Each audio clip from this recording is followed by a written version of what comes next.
Hi, my name is Jo. Welcome to my video on spine mobility.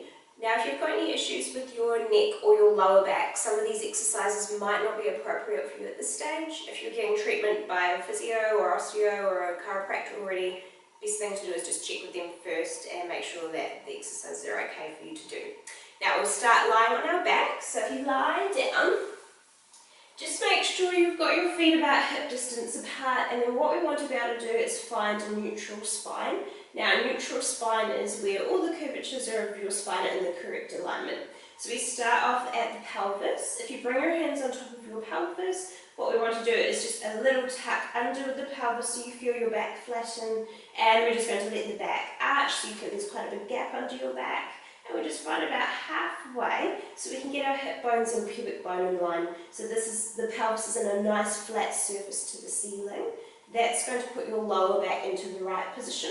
Be mindful of the ribs, they need to be on the floor, so you should feel that the rib cage is touching the ground. You should have your shoulders flat on the floor and just a little tuck of the chin. So before we start any spinal mobility exercises, what we want to make sure of is that the spine is nice and long and lengthened. And at least if you do have any back issues, you're less likely to get any tension through your muscles or your joints or your discs. Now for your core, what we're thinking about is the pelvic floor and lower abdominal muscles. So with the pelvic floor, we just do a little gentle lift. So if you imagine you're going to the toilet, stopping mid-flow, that's the pelvic floor muscle. If you think about the lower stomach muscle, that muscle acts like a corset. So what we want to do is just bring the hands in the lower stomach and just gently pull your stomach in away from the hands. And then gently release. Okay, so with your core, you're thinking about pelvic floor, lower abdominals, making sure they're engaged while you're doing your spinal mobility exercises, so that way you've got your core support the whole time. Okay, now the first exercise we'll do is a pelvic tilt. So what we're thinking about is working from the bottom of the spine, trying to improve that flexibility through the lower back. Engaging the core, you can have your hands on your pelvis, it's quite helpful to feel that pelvic movement. And then from here, all we're going to do is tuck the pelvis under, and we're just letting the lower back flatten into the ground, just opening up through the lower spine, and we're just gently returning back through to our neutral position, so you feel that there is that gap underneath your back again. And again, tucking the pelvis under, letting the lower back flatten to the floor, and then gently returning back through to neutral. And if you're adding on breathing, you'll breathe out to tuck your pelvis under, and then you'll breathe in as you return back through to neutral. Okay, and just keep going with that movement. Now you may find with your core, when you return back to neutral, it might just want to let go, and you might just want to use gravity to take you back there. Ideally, you've got your core controlling the tuck and also the return back through to neutral. If your lower back is quite stiff, what you might find on the first few tilts is that the movement's quite small. Ideally, as you keep going, you should feel that the movement just gets a little bit better, a little bit bigger. And we'll just aim for 2 more tilts. So with the pelvic tilt, aiming for about 6 to 12 is quite a good number. And we'll just do one more. So breathing out, tucking under, and breathing in back to neutral.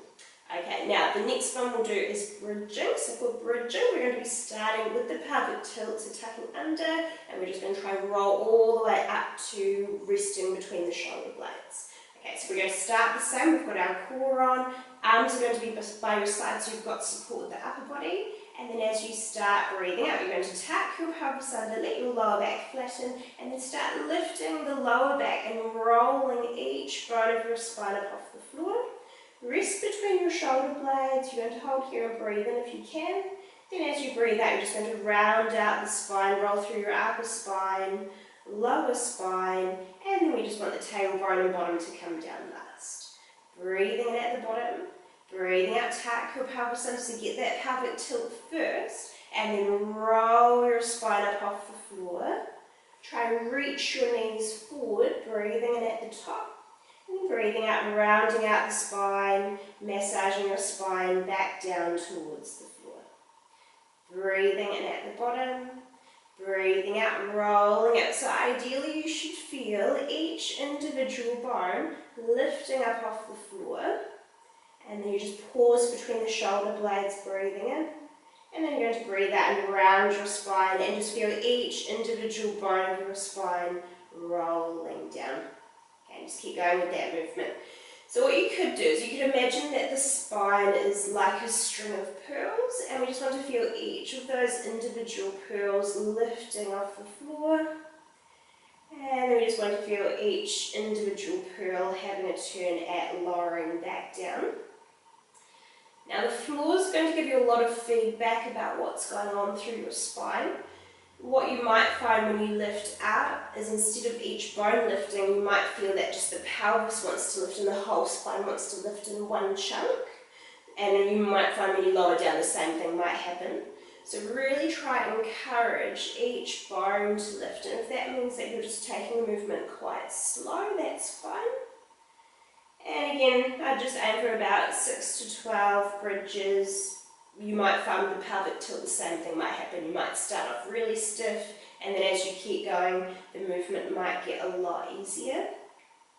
Just be mindful if you do have any disc issues through your back, and your disc issue is quite irritable, if it's quite painful, this exercise is generally not a good exercise for you to do.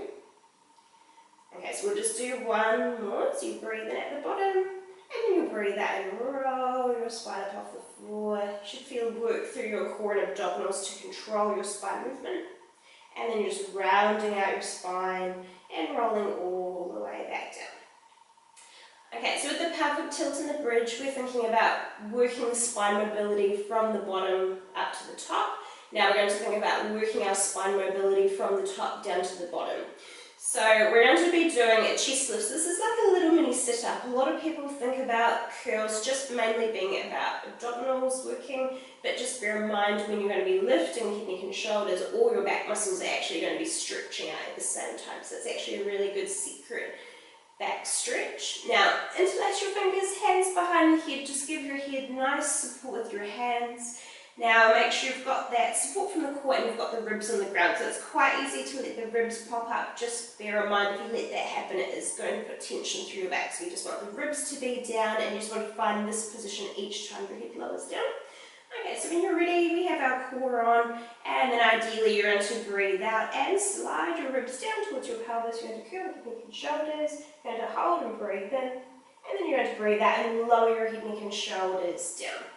Breathe in at the bottom, breathe out to curl, aiming to lift up off your shoulder blades, hold, breathe in at the top, and breathing out as you lower back down.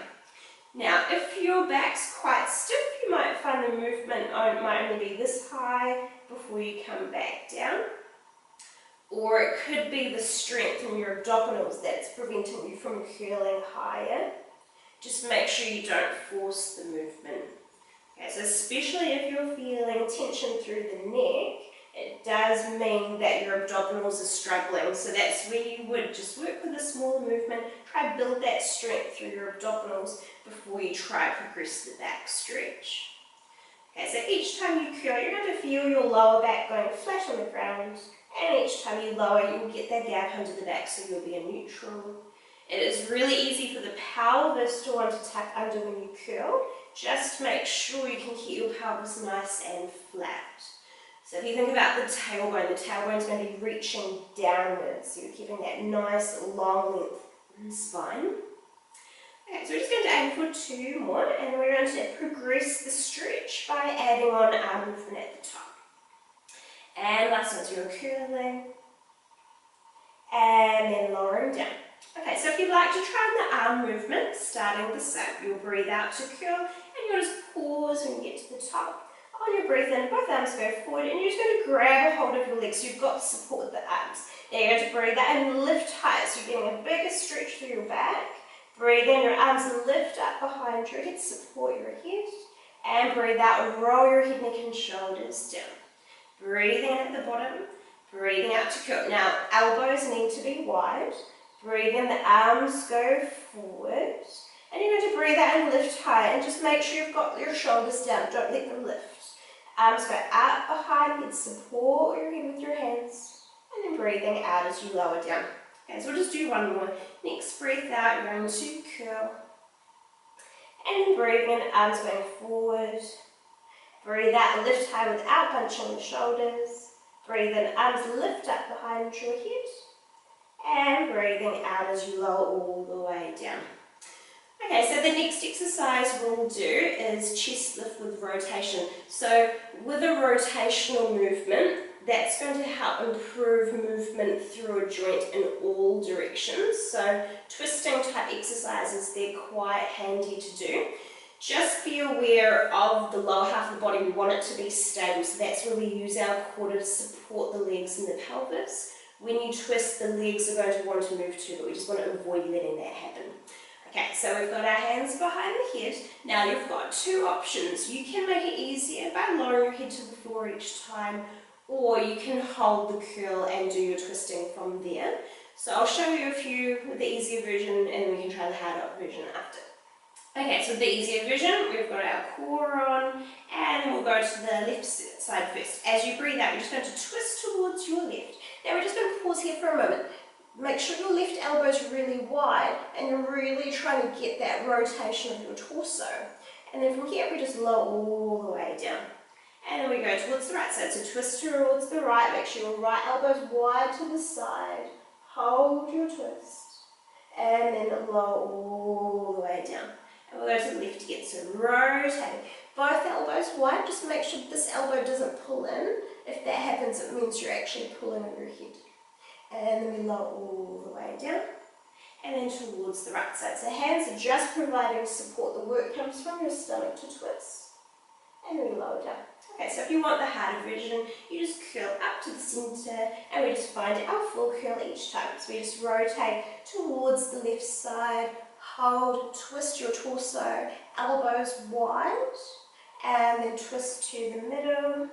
And then towards your right side, wide elbows, twist, twist, twist. And then rotate to the middle. One more to each side. So you rotate. And then back to the center. And the last one, rotating. And back to the center. And just lower all the way down.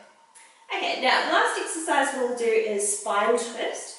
Now, if you're thinking about the exercise we just did, we were working the twist from the top of the body. With spine twist, we were working the twist through the spine by moving the lower half of the body. Okay, so what we're going to do is have the feet together, legs squeezed tightly. Now, be mindful of your waist. When you rotate, you might find that one side might want to hitch up. So what we want is the waist to stay nice and long and lengthened, and that movement to come from the pelvis and the legs. So this upper half of the body, from the rib cage up to the head, is just going to hold nice and still.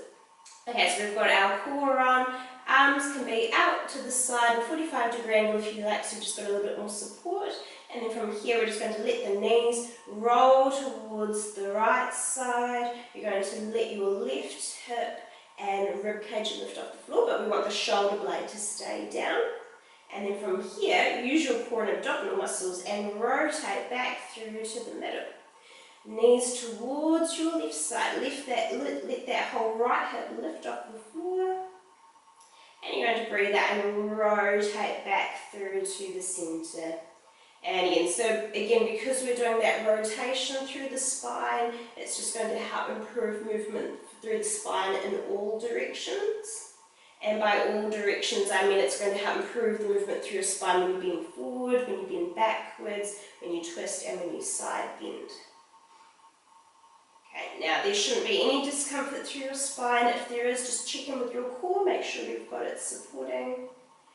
And then you may even want to do a much smaller movement through your legs. So if you do a smaller movement, it's just easier for that core to support you.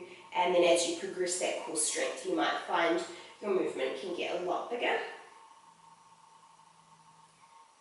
Okay, so we'll just finish towards the left side.